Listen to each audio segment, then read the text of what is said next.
Everyone, welcome back. It's Mike Mutzel here, author of Belly Fat Effect and founder of High Intensity Health, the best of fitness, nutrition, and functional medicine. I'm so fired up, not only for this sunny Friday afternoon in Seattle, but I just got off the phone with Dr. Raphaell Kellman. He's the author of the Microbiome Diet, the scientifically proven way to restore gut health and achieve permanent weight loss. And let me tell you, we had a blast. This guy was so much fun to talk to. He's a functional medicine pioneer. He's treated thousands of patients. He has a busy integrated medical practice in Manhattan, and he's a best-selling author. So we just went straight head first, and we talked about all kinds of different strategies that you can implement in your life to improve the health of your gut microbiome, which will in turn cause you to burn fat better, achieve better blood sugar balance, reduce whole body inflammation, even recover from autoimmune diseases and so forth. And you'll be so surprised. The strategies that we revealed are so simple and very inexpensive. We talk about eating real foods, cooking real food, and eating mindfully, and much more. So I really hope you enjoy, and if you like what you hear, please subscribe, because that way you'll get instant updates when we have future episodes. And I just recorded several others that I know you're going to enjoy. So we did not know that we were populated by more bacteria than there are cells in our body. In other words, that the bacteria outnumber our cells 10 to 1. That means we are mostly bacteria. I always tell my patients, you think you're looking at me, but you're really looking at bacteria dressed up in a suit. Welcome to High Intensity Health Radio, the best of fitness, nutrition, and functional medicine. And now here's your host, Mike Mutzel.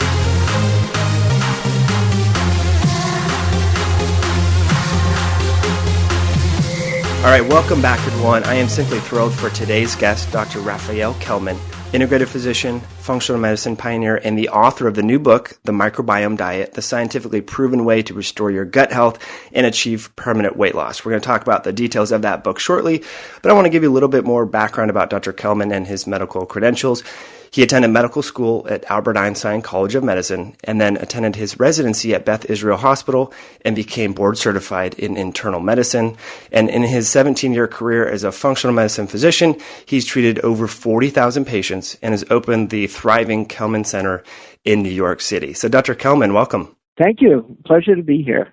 Yeah, I'm very excited for the show. So it's pretty uncommon for an integrative practitioner to be so fired up about the gut microbiome and even write a book on it. So if you don't mind, let's share with our audience your background and how you stumbled upon this forgotten organ and eventually wrote the book on it. Sure. I just want to say that one of the main reasons why I, as a holistic / functional / integrative doctor, is so focused and interested in the microbiome is because doctors like myself are very focused on how to activate the body to heal. So we're looking for ways so that the body can heal itself. So we'll improve function with natural compounds, some of which are found in the cells. We'll use different herbs. We'll try to detoxify the various chemicals that may be impeding normal cellular function, etc. But the reason why I'm so fascinated and focused on the microbiome is that if we heal or improve the microbiome, it will be our best ally to activate natural healing, to activate the body's ability to heal. So if anyone is interested, and if anyone who's interested in functional medicine is interested in activating the natural healing of the body, then you have to be interested in the microbiome, because the microbiome is our right-hand man. It is the system that has the power, the knowledge, and the power to really activate healing in ways that go much beyond what we can do ourselves just by using supplements or other types of holistic therapies. Because the microbiome can activate healing in many, many ways. It can do it in ways that are beyond our knowledge. Remember, the bacteria of the gut co-evolved with us, whoever that us is, because we're really part of one ecosystem, one system, one ecology. So it knows what buttons to press and exactly how to make big changes, and it can do it synergistically. So when the microbiome activates healing, you can see quantum leaps in healing. So that's the main reason why I am, for very practical reasons, why I am so focused on the microbiome. Okay, that's a little bit of a background. And to answer your original question, although I trained in internal medicine and I'm a medical doctor, did my residency in internal medicine, even before that, in university, I studied philosophy and specifically philosophy of science.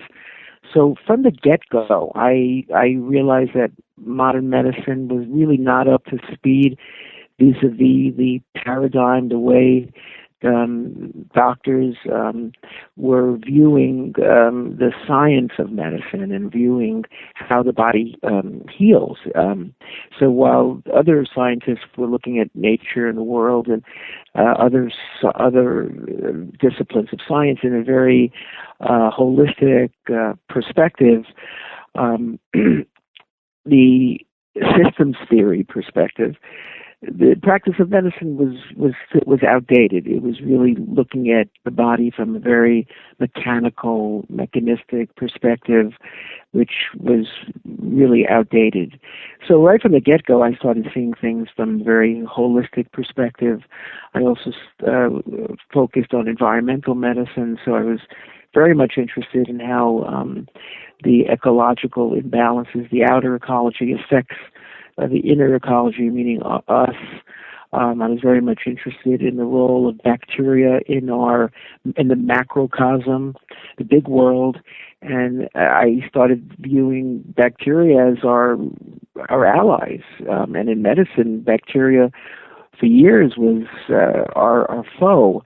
And in my opinion, the greatest turnaround in medicine in the last 150 years was precisely in this matter, that what we used to think were mostly foes, meaning bacteria, that they're our enemy to be killed and attacked and killed, we've now changed that model of 180 degrees in that we now realize that most of the bacteria that reside within at least 80% are very, very important allies that we need for our own survival. So this is the greatest turnaround in the history of medicine.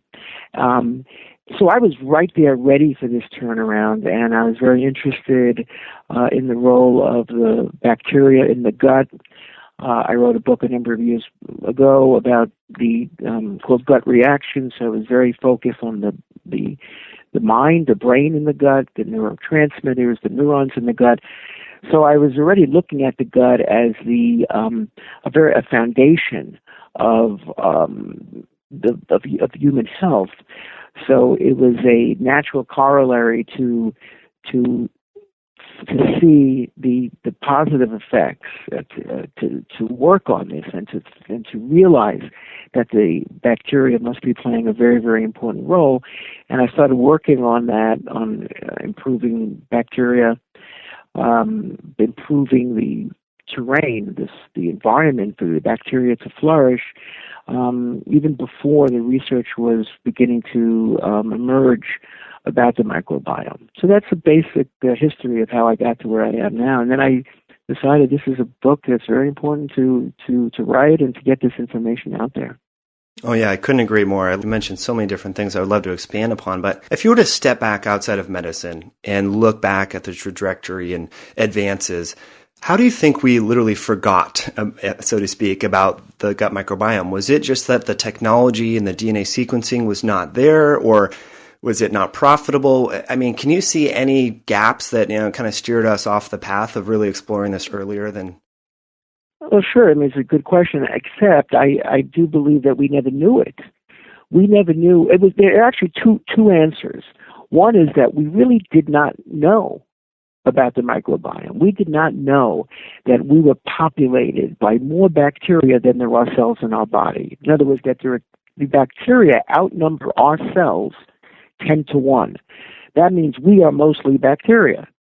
I always tell my patients, you think you're looking at me, but you're really looking at bacteria dressed up in a suit.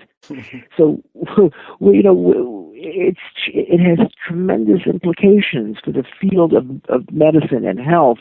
It also has philosophical implications, which is another story, and sociological implications, of course, ecological implications. But my focus to start is to show people that this is something that the microbiome, this huge unseen world that is right under our nose, that resides right within us, we didn't know about. We were blind to. And here we thought we knew so much about the human body.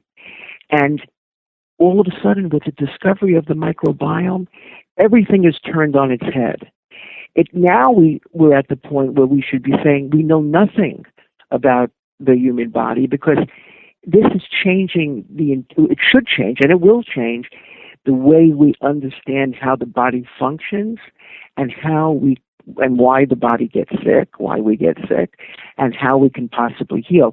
I look at this period as a period similar to the 1940s or 30s, or 20s, actually the 1920s in physics. Before the discovery of Einstein's discoveries and quantum mechanics, physicists thought that they understood everything about the world, the physical world, and there's nothing else to really learn. That's it. The chapter is closed, the book is finished, we know the entire mechanical, physical world. And then quantum theory, quantum mechanics became a new way of seeing things, and Einstein's theories, and then they realized, wait a minute, we know nothing. The world that we thought we knew, we know nothing about. That's where we stand right now in modern medicine. And chiefly through the discovery of the microbiome, once we start realizing its implications. And between me and you, one of my main interests is to drive home the implication of what it means, what the microbiome means, to physicians, to scientists who work in the field of medicine, so that we really begin to understand that we have to reevaluate almost everything we thought we knew about the human body and how we heal. Yeah, absolutely. I couldn't agree more with that. And I guess we better quickly define, although you tacitly alluded to the bacteria, but what does the microbiome encompass totally? I know we have bacterial DNA, bacterial cells, but if you could explain that to an engineer or some non-medical professional, how would you define that? Well, the microbiome are the trillions of bacteria that are mostly healthy. They reside in our gastrointestinal tract, meaning that they're friendly. They work with our body. They work with our cells and our organs and our systems as one whole. They support the immune system. They balance the immune system. They modulate the immune system. They improve gastrointestinal function. They support and help in the development of the brain and brain function. They play a huge role as gatekeepers to the flow of nutrients and information throughout the body. They have huge intelligence. I mean, intelligence that's beyond our imagination. It's a type of intelligence that we're not used to. But I really believe that the microbiome knows exactly, quote unquote, knows exactly what it needs to do, so that the flow of information that we, first see that's found in food, and the flow of information from the gastrointestinal tract to the rest of the body, in that important role, the microbiome plays a very, very critical role. So the microbiome, these trillions of bacteria that reside in our gut, they outnumber us 10 to 1. The amount of genes that are found in the microbiome outnumber us perhaps 150 to 1. They're constantly replicating and potentially changing, which gives us tremendous ability to improve health and overcome disease.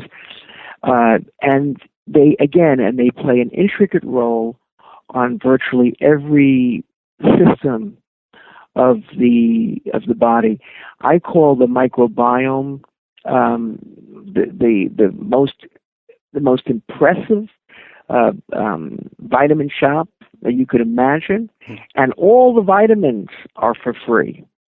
They give us all the vitamins and the nutrients we need. They produce an incredible array of nutrients, vitamins, and antibiotics, and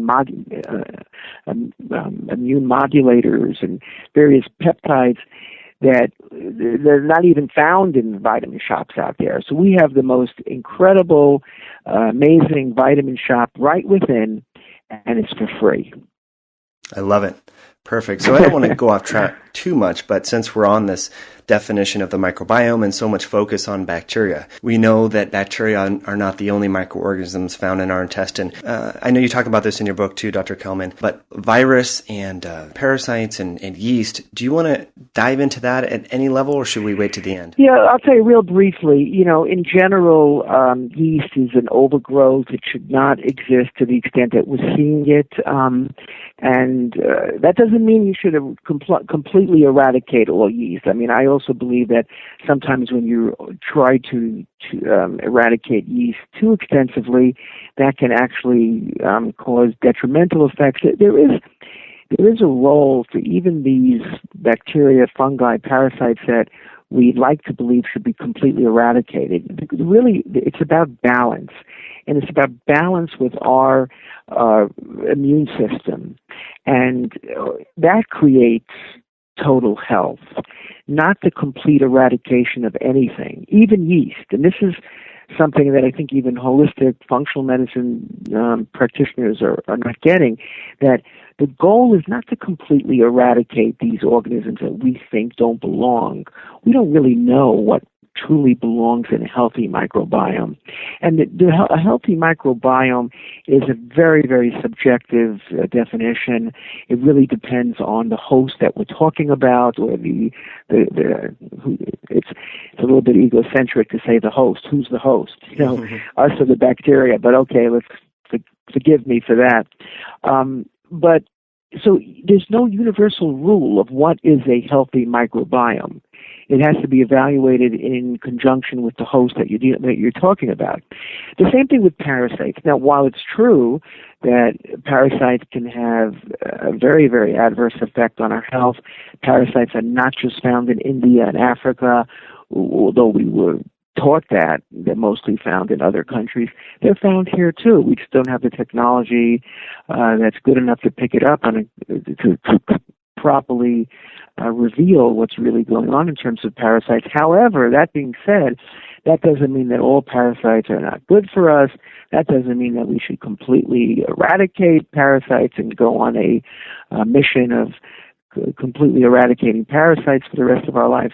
It's about balance, and it has to be, each person has to be taken into account, their biochemical and their hormonal and their ecological individuality.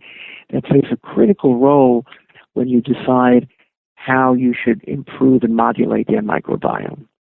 Yeah, I really like what you said right there, because that way people are not getting hung up on, oh my gosh, I need this specific strain of bacteria, or oh, this is imbalanced. And in your book, you refer to bacterial diversity, and higher bacterial diversity is key. Is that right?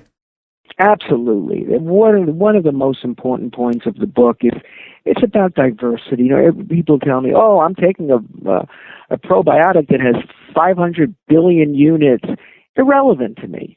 That's not what's important. What's important is the diversity, and even more important is the terrain. Is the terrain itself, the microbiome itself, the gastrointestinal system.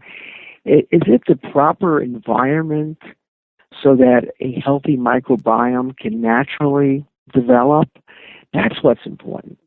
Not the transient probiotics that you're dumping into your body. What's really important is the diversity of the probiotics. And secondly, what you're doing to improve the terrain so that a healthy microbiome can endogenously and spontaneously emerge. Perfect. So let's talk about specific ways you mentioned in the book that we can increase bacterial diversity and rebuild that terrain. And starting with getting rid of the calorie counting, low carb versus low fat, high fat. I love how you say forget all that. Don't count these things. Focus on creating a really diverse and robust microbiome. So as a healthcare practitioner, you have a lot of recipes and things, but what have you found clinically to be the most effective in terms of really getting people's microbiome into that healthy, more diverse state? Well, first of all, you want to remove certain unhealthy foods. That's quite clear. And it's not limited just to refined processed carbohydrates. I'm also interested in removing toxins found in food. I'm interested in removing genetically modified foods because, it's about the interaction. You can look at all of this as an interaction of DNA, a dance of DNA, and how all these different DNAs are going to create one whole ecosystem. The truth is the term microbiota refers to DNA. So really, what is the grand dance of the DNA in our gastrointestinal tract? If you're going to start throwing in foods that are genetically modified and the DNA from which these food that are found in these foods are modified, and it throws a monkey wrench into this ecology of DNA. And that's the problem. And I don't even care if the research yet supports this idea. I believe it. I think that I think that we should learn from our mistakes of the past, that the more you mess around with nature, the more it's going to ricochet back to hurt us. We should learn from history, learn from our mistakes, and don't play around with the DNA. It's going to affect the microbiome. One day the studies will prove that. There are some. I mentioned a few in the book. Mm-hmm. There's enough to make us worried, makes me worried about it at least. So I tell people, stay away from genetically modified foods. Stay away from pesticides and chemicals. Eat less. And you don't have to spend more by eating organic. Just don't eat as much of the garbage foods. Eat less. We don't need to eat that much. As long as the microbiome is healthy, we're going to be absorbing nutrients galore. So remove the unhealthy foods. Then you want to really start by the basic foods that provide the prebiotics, like inulin, arabinogalactans, non-resistant starch, and some of these foods can be found in jicama, asparagus, Jerusalem artichokes, leeks, onions, garlic, radishes, kiwi. When I eat a kiwi, I see the arabinogalactans, the prebiotic in them. I can almost feel my microbiome happy because they're getting the foods. They're like my friends. They're hugging me. Wow, you taking care. It's like your pet, like your dog. Doesn't your dog love you when you give him or her good food? I know it sounds a little strange, but that is the goal, that we are the king or the queen of this ecology. And we're the ones responsible for taking good care of this grand ecology. To me, that's the most important point in holistic medicine. That's who we are. That's our responsibility. That's our job. So feed this ecology what they need, and you'll see positive returns really quickly. So feed the microbiome, these types of foods, and then whenever you can get your hands on a novel food that contains these prebiotics, run to it. And don't worry, not too many people are competing with you for it, unfortunately, yet. Right. Those are the foods that you want. And even though they may look strange to you now, and you say, I'm not going to enjoy it, you'll see, one day you're going to enjoy it. People say to me, jicama? Come on, what is jicama? I think I once tried it. It didn't taste like anything. And then when they start eating it, they realize, oh, my God, this is an amazing food. It even tastes sweet, some people tell me. Oh, yeah, it does. It has inulin in there, and has a little bit of a sweetness to it. So first start with the basics, then look for the foods that are a bit different, that provide inulin and provide the arabinogalactans and then, the resistant starch, and look for different types of fermented foods. Nowadays it's not just sauerkraut and kimchi. You can find fermented beets. You can find other vegetables that are fermented. So we have more opportunities now to create diversity. I'm of the opinion, I personally don't wash my organic fruits and vegetables. Now, why? Why do I do that? Why don't I do that? Because I'm looking to create diversity. I want to be exposed to more bacteria, obviously in an intelligent way. I'm not going to hang out with Ebola patients. Right. There's a balance, but I don't wash organic vegetables and fruits. I'm sure some would disagree with that, and I know that there could be this, that, and the other problem, but the exposure to the bacteria to me is so important, because then I feel more confident that I'm creating a microbiome that's really diverse and that will likely flourish. Perfect. For individuals that are maybe new to this, is it fair to say just eat a real diverse diet and that will in turn create more diverse bacteria and a healthy microbiome in your body? Well, it depends what you mean by diverse diet. If it's pizza one day and a Big Mac the next day, no, that's not the diversity in terms of the types of vegetables. Absolutely. If today you try to look for different types of stores, expand your repertoire. If there's another neighborhood that has different types of vegetables from that other cultures are interested, like and appreciate, well, go there once in a while. Be more interested in diversity, especially when it comes to fruits and vegetables. I'm less focused on grains, but even grains, they do provide some of the prebiotics that help create a diverse microbiome.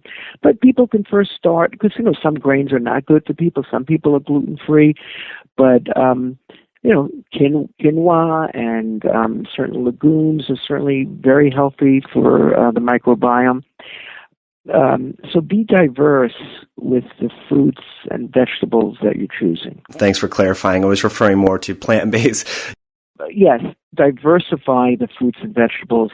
It's something that you've never tasted before. Let's say that you see, here's a fruit from Mexico, guava, for example. Yes, get it, because now you're likely to improve the diversity of your microbiome, improve the nutrient intake, and ultimately the nutrient absorption. You hit on something else that I want to expand to, and you talked about just being grateful, and when you're eating food, just know and think positively that food will increase the health of your gut microbiome. And that's one side of the so-called gut-brain axis, but we also know there's communication going from the good microbes to the brain. So do you want to talk about that and explore more about the psychobiotics? Absolutely. It's a great point. It's a bidirectional highway. It's the communication is occurring in both directions. If we befriend the microbiome, it will befriend us. We heal the microbiome, it will in turn heal us. It will in turn improve brain function. I can't tell you how many patients I've seen who were depressed and anxious and memory issues, dyscognition, you name it, all kinds of issues, without many of which didn't even have a diagnosis, and also neurodegenerative diseases, and also even early Alzheimer's. I can't tell you how many of these patients have seen significant improvement beyond anything else that they've used by improving the microbiome, by improving gastrointestinal health and function. And the research is there already. This is not a big leap of faith. there's research now to support the notion that by improving the microbiome, you can improve anxiety disorders and even depression. There are some specific microbes that may have a particular effect, but in general, a healthy microbiome will improve brain function in ways that we can't do. Let's say I have 10 different types of herbs and supplements that I may use to help someone with anxiety, depression, and memory issues, right? Sure. Now, sometimes if you use them in a certain combination, you may create synergy, and then you'll see a greater effect. And as the whole is more than the sum of its parts in the treatments that you're using.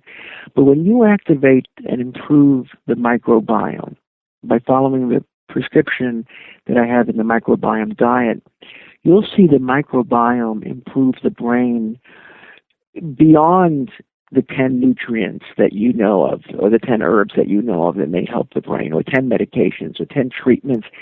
It will improve it in ways where you'll see this, again, this quantum leap and a quantum healing effect, where you really see how the whole is more than the sum of its parts.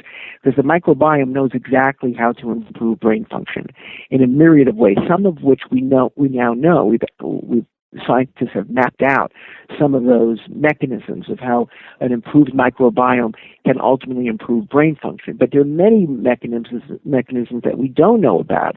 We don't know exactly what it's doing to the genes, how it's changing genetics expression, and the full effects it's having on the immune system and various neurotransmitters that are now flowing in the brain. We know very little of this, but what we do know is that we know we're certainly beginning to see a little bit of this. We're getting to our first view. But clinically, we're seeing incredible results. And I think if anyone doesn't yet appreciate how the body works in terms of that, as I outlined before, as I mentioned before, in terms of how systems interact together to produce, or components, let's say, work together to produce a whole that's greater than the sum of its parts, watch what happens when you heal the microbiome. You'll see this principle come to life. Great. So depression, you mentioned neurodegenerative problems, maybe memory problems. What about Parkinson's and other neurologic disorders? I'll tell you something about Parkinson's. You see, look, my feeling about Parkinson's is that it's very much related to insecticides and pesticides and chemicals. There's research to support that. So the microbiome plays a big role because it does help in detoxification. The bacteria who I'm encouraging people to befriend, you'll be much happier when you befriend the microbiome. That they also play a role in detoxification, which is so critical for treatment, for proper treatment for Parkinson's. And there's also inflammation in Parkinson's and glutathione deficiencies, etc. And improving the microbiome absolutely helps to improve all of these issues. So I combine the microbiome, the treatment for Parkinson's, with the microbiome diet, other treatments like intravenous glutathione, etc., and detoxification. And again, here is the combination of therapies that produces great synergy. With other disorders, inflammatory disorders, autoimmune disorders, the microbiome plays a critical role, the foundational role. For memory issues, absolutely, especially in middle-aged, younger people, where we really don't fully understand why are their memories not as potent as it was years ago. And then usually not so responsive to some of the herbs that we may use in older people. Improving the microbiome, the clarity that people report to me impressed me. This is one of the first effects that people see is not just, one is skin clarity, the way their skin looks and feels, but also brain clarity, which is an early positive effect of the microbiome diet. And improving brain fog, focus, concentration, memory, so the microbiome diet absolutely helps with those conditions. of course, with Alzheimer's, it's very, very complex. The treatments that work for Alzheimer's work best for early Alzheimer's. And that's why it's very important to make this type of diagnosis early and implement as one of the therapies the microbiome diet. Because I do believe that a dysfunctional gut, a dysfunctional microbiome are the antecedents for various diseases of the central nervous system, like Alzheimer's disease. I love it. So we talked about the immune system and autoimmunity, the brain, neurotransmission, but in your gut you also talk about the hormonal system and the stress response system and how stress can make you fat and change your gut ecology. So we know so many people are stressed out. Do you want to give any tips or strategies to help you improve gut health via modulating the stress response? Absolutely. You don't have to go and meditate and do yoga or go on a retreat that you can't afford in order to reduce stress. All you have to do is eat slowly when you eat, with concentration and focus. I always tell people, invite your heart into the meal. Invite your brain, your mind into your meal. Invite others to your meal, only if they're going to eat in the way that is healthy, and that is slowly without stress, with focus and concentration on, I don't mean mental concentration, I mean heart concentration, and the emotions that come from heart attention and heart concentration, and chew slowly. There's research to show that just the act of slow chewing significantly improves the stress response, lowers cortisol, improves this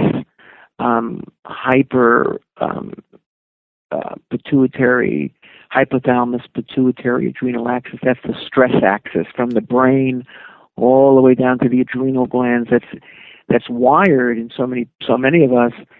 And the first treatment that I offer is just focus and eat slowly and chew, because research shows that just the act of chewing, even chewing gum, can significantly improve stress and the feeling of anxiety and stress. And it makes sense. Remember that when you're eating, we're activating the parasympathetic nervous system.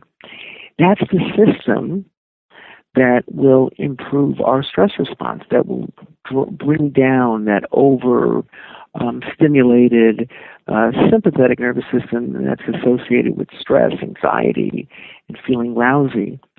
So instead of eating on the run and talking about issues that make you stressed, all of which override the parasympathetic activation while you're eating. So instead of taking an opportunity to really reduce stress, people override it by the way they're eating. So take advantage and appreciate the fact that your parasympathetic nervous system is getting activated while you eat, especially if you eat slowly and you invite the mind and the heart into your meal. You're going to really have an opportunity to activate the parasympathetic nervous system. And people spend a lot of money to go for different therapies to help them with stress and activating the parasympathetic system. You don't have to do any of these things. You can do it on your own, in your own living room, in your own dining room, in your own kitchen, someone else's kitchen, with a friend. So that should be the starting point. It has tremendous power, tremendous effects I've seen with my patients. And I see the results. I say, wow, I'm jealous. I want to do more of that myself. I see phenomenal results with such a simple strategy. So that will, when you improve the parasympathetic nervous system, activate the parasympathetic nervous system, and you don't shut it down, then the whole process of digestion improves. The microbiome, right, our friends, appreciate it, and that helps the microbiome to flourish. It helps to activate their healing. It promotes diversity, etc. So, absolutely, eat slowly, eat with heart and attention, and it will improve your microbiome. It will then improve the parasympathetic nervous system. It will improve the flow of communication to the brain, and that will also reduce the immunological messages to the brain, which will change the neurotransmitter profile, what types of brain chemicals you're producing. It will reduce inflammation in the brain, and within a short period of time, you're a much healthier person. You're less anxious. You're happier. Right. And like you said, it's free. Just be more mindful and grateful when you're eating. You don't need to go buy some, I think people are looking for these big dollar solutions. I need to lose weight, so I'm going to go invest in this program. But everything you've mentioned, Dr. Kellman, and that's why I love your approach, is free or very inexpensive. Garlic, jicama, Jerusalem artichoke, these are not, some major expensive things. So, but back to the stress response, I think a lot of people in our society and throughout the world tend to increase their parasympathetic tone or turn down the knob on the sympathetic tone through alcohol and other substances. So what effects does alcohol have on the gut, and is it taboo? Where do you stand on that? Yeah, it's a good question. I mean, I'm not a fan of alcohol. I think overall it has an adverse effect. But there's a positive effect if someone is a little happier from it, if it gladdens your heart. By all means, that's so important to the health of the microbiome too. But remember, there's a balance. There's a point where you start to exceed that limit, and now all of a sudden the detrimental effects far outweigh the positive effects. And it's different for each person, so I don't like to make a general recommendation there. I do believe wine is in general healthy. I think the research supports that. It doesn't mean you need to drink 3 glasses of wine a night. I think if someone wants to drink a glass a day or every other day is really not is probably a health promoting habit. Yeah, I ask because there is some research showing that chronic wine drinkers, and this is not alcoholics, but individuals at 1 or 2 glasses of wine a day, have lower levels of endotoxin in their gut and higher levels of bifidobacterium. But then, of course, other studies say that, it increases gut permeability, and we know that's not good. So wanted to see where you stand. No, see, that's why I kind of on the fence about it, because remember that one study may show something positive, but they're not looking at something else that may be negative. Mm-hmm. So it's true that they may increase bifidobacter, but that's only looking at one slice, right? You're not getting a geometric perspective, and you're not getting a very holistic view of what's really happening in the overall microbiome and gut ecology and gut health. So that's why, because those studies are not taking such a broad view, I don't take them that seriously. However, because too much alcohol, depending on the individual, can cause, and this includes wine, can increase intestinal permeability, the decision has to be made on a very individualistic basis. If someone already has gut permeability issues, I'm not going to tell them about the positive effects of drinking wine on a daily basis. Right. That's why it's very difficult to write books like this, because you're trying to make the general prescription for the masses, and medicine needs to be very personalized at the same time.